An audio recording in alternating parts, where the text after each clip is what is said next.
D.V. Lang is an author who's written and published some fun, motivational and educational children's books. Her Christmas book, Grandma's Hollyberry Christmas Cookies, is a story in which a horrible and unfortunate event, followed by a series of careless events, creates a deep crisis in a once kind and loving family. But a girl steeped in the middle of this crisis is fighting to keep her family from being irreparably torn apart. Her last and best hope could be the magic of the Christmas season and her beloved grandmother's cherished Christmas tradition.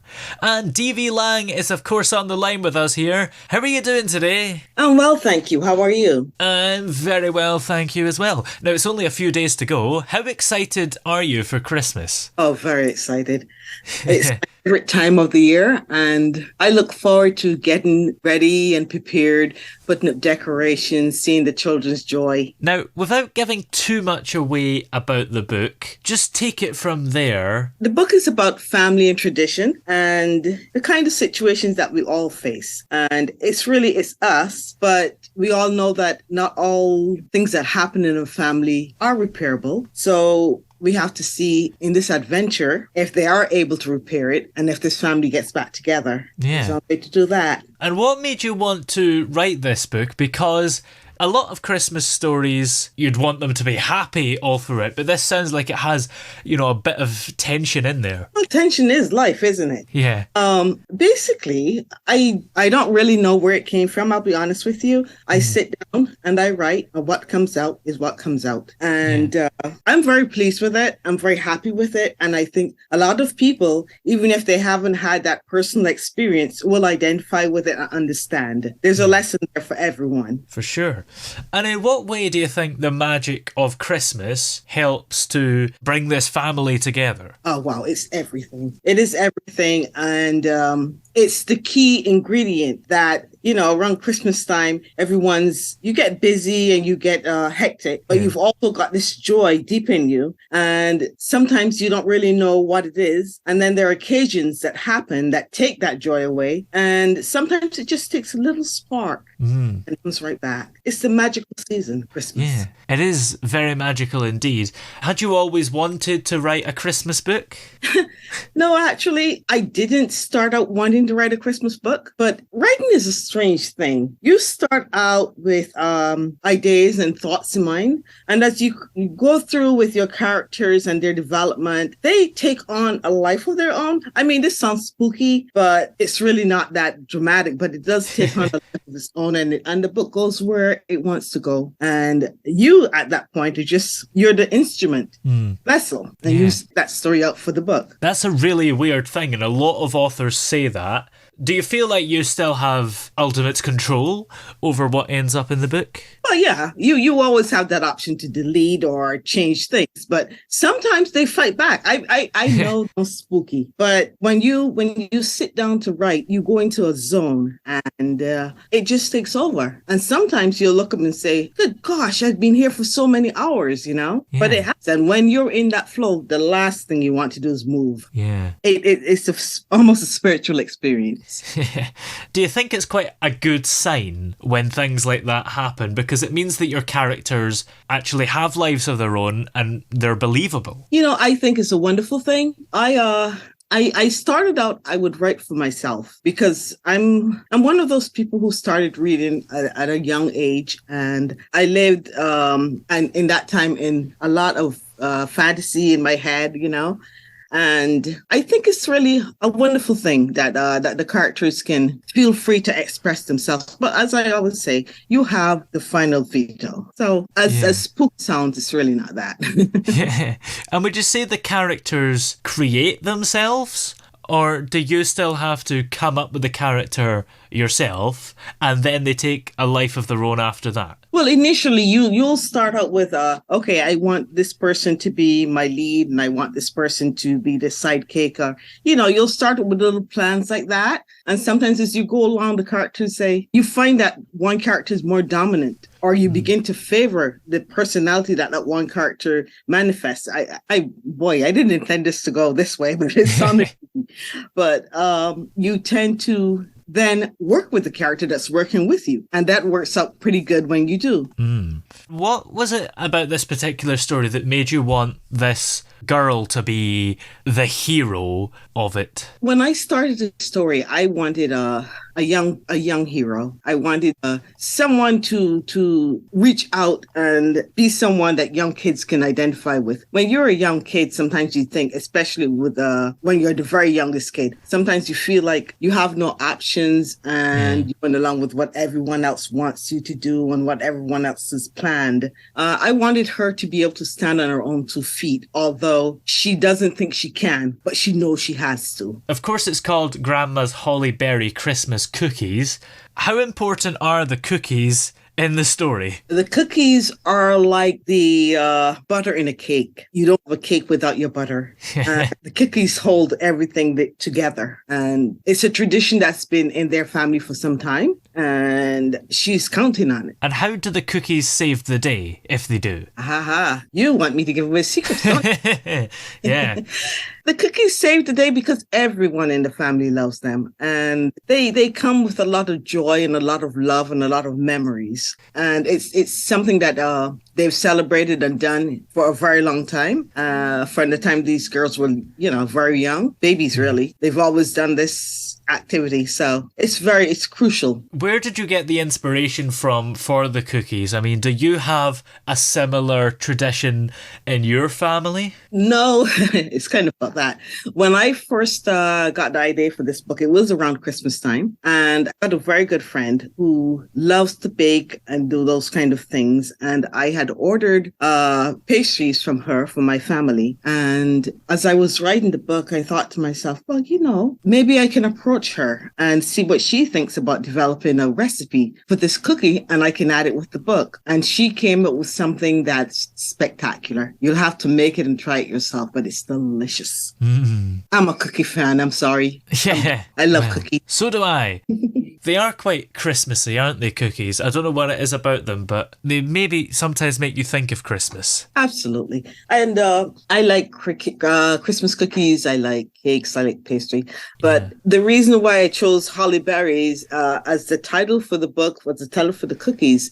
In my memory, I'm sure you know the song, The Holly and the Ivy. Yeah. It had such a haunting effect in my memory. And I love it. I love it. And I thought, boy, if I could marry those two together, that'd be such a nice idea for a book. And that was the first original thought. Do you think this is a book we can all relate to? Because we all have our own traditions. Maybe we all have our own cookie traditions, or we probably all actually have something that some relative in our household makes every year. Toby, that's a good point. Yes, I think that everyone has their individual traditions, and in that way you'll relate. But the circumstances of that occur in the book are also very relatable to everyday life. And I mean, everybody makes mistakes, and what's important is how you handle these mistakes. And initially, sometimes you get it right, sometimes you don't. And the holiday season, though, tends to be an opportunity to mend those fences and those differences. And that's the beautiful thing about the holiday. And cookies, you can't lose using those, can you? Yeah. Now, you've written many books, of course, as well as this Christmas book. So which one of all the books you've written has been your favourite to write? I love this book, but there's also a book of encouragement for young children. I think I've got it here. This book. I didn't think I could. And this book, I love the encouragement and the confidence that it builds in children. Because as kids, you always think, can I do this? Can I not do that? Yeah. And you realize the many, many victories you've had already. Imagine as an adult having to learn to walk all over again. That's a trifling, thing to do. But as a child, you've got the energy, you've got the curiosity and the things that get you going. Sometimes it's just to know, what is that over there? And one day you just get up and you start holding on and you're moving around and then you walk. But you don't remember that when you get older and you face challenges. And if we all took that in mind, I think it would build a lot of confidence in our younger years when we're developing, to continue on developing and not think that you can't do everything when you've done so much already. Yeah. So what was it that got you interested in writing originally? I was always an early reader. reader, and like most readers, I tend to write, things down and write stories of my own. But I've never. Well, that's not quite so. I once published a book, sent a book to a publisher. I didn't publish it. And it came back, this is very promising, and I folded it up and I put it away, and I never bothered with it then to send anything out. But I kept writing. And then when self-publishing became a possibility, and I thought to myself, why not? Why not try it again? And I did. And this book, I didn't think I could, was the very first book that I put out because I thought the message was so terribly important. Yeah. I love this book. Yeah. And I tell little kids with. And you know what? I would like my books to sell, but if they don't, this is my way of contributing to mankind, and that makes me happy. And do you think that if your book, I Didn't Think I Could, helps one person or one child, then that's enough for you? Absolutely. I would be so happy. I'd flip back. What do you call them? Bat flips. I heard that. If you were to go back in time and tell that person who had just got that rejection letter from a publisher that you would actually be writing books now, how do you think she would have reacted? No way. I think she would have.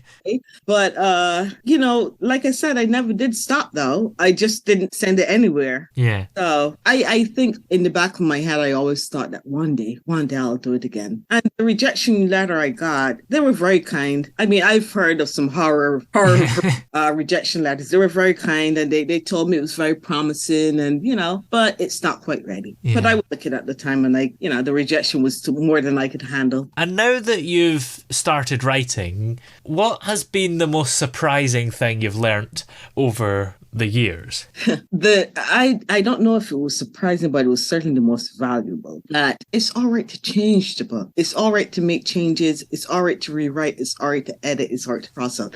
As a matter of fact, that's the bread and butter of the whole thing. And I thought that, you had to stick to these narrow requirements and restricted outlines, And at first I started out, you've heard about the pantsers and following the outlines. And I was a pantser, and I would get myself so confused by the end of the book when I would go back and try and edit it, And then because I would have all these new ideas that wanted to intervene, and it would become cumbersome. And then I found out about a combination of doing those things, and that has worked for me very well. Sounds good. What do you think the secret is behind a good story?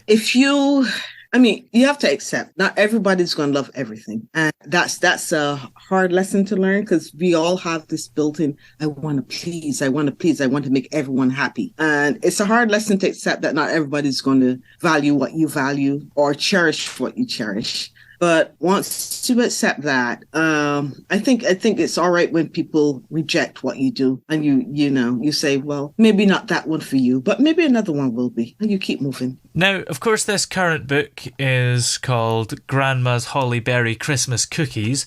Have you got any more books coming up after this one? I'm also working on one that it's called Not For Randy. And I've had this one sitting for a while, and I think I'm going to put that one up next. I've also got a little series that I've been working on.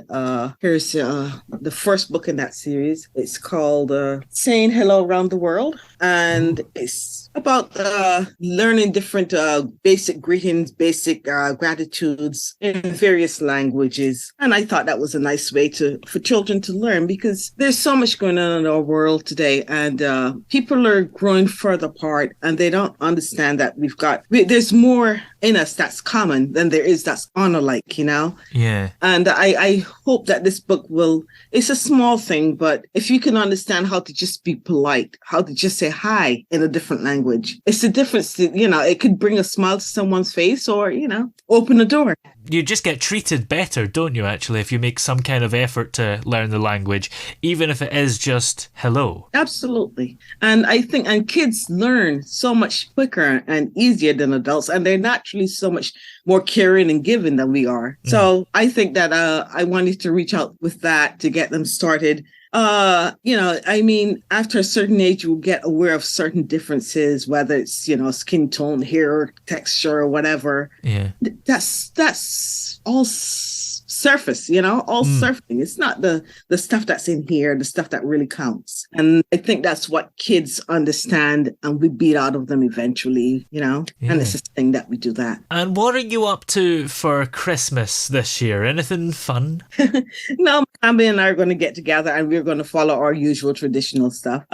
This year, I mean, there's a lot of appreciation to be done because I've lost people to COVID, and it's heartbreaking and you miss them a lot, but you've also got to take time to say thank you so much that I'm still here. Yeah. So that's what I'm planning to do this Christmas. And in the meantime, this current book is called Grandma's Holly Berry Christmas Cookies, and I'm not sure if it would come in time for Christmas, especially given the strikes of the postal service here today and tomorrow. But do you think, regardless of that, it would make a good Christmas present for somebody? Oh, most definitely. It's a story, it's a timeless story, and it's a story that the message doesn't end because Christmas comes and goes. It's a message that you can take with you throughout the year and throughout your life even. It's like at the end of Christmas, it's not like a Frosty the Snowman where it melts and it goes away. Yeah. It's a lifelong story and a lesson. And it's a lesson not just for children, it's a lesson that an adult can learn.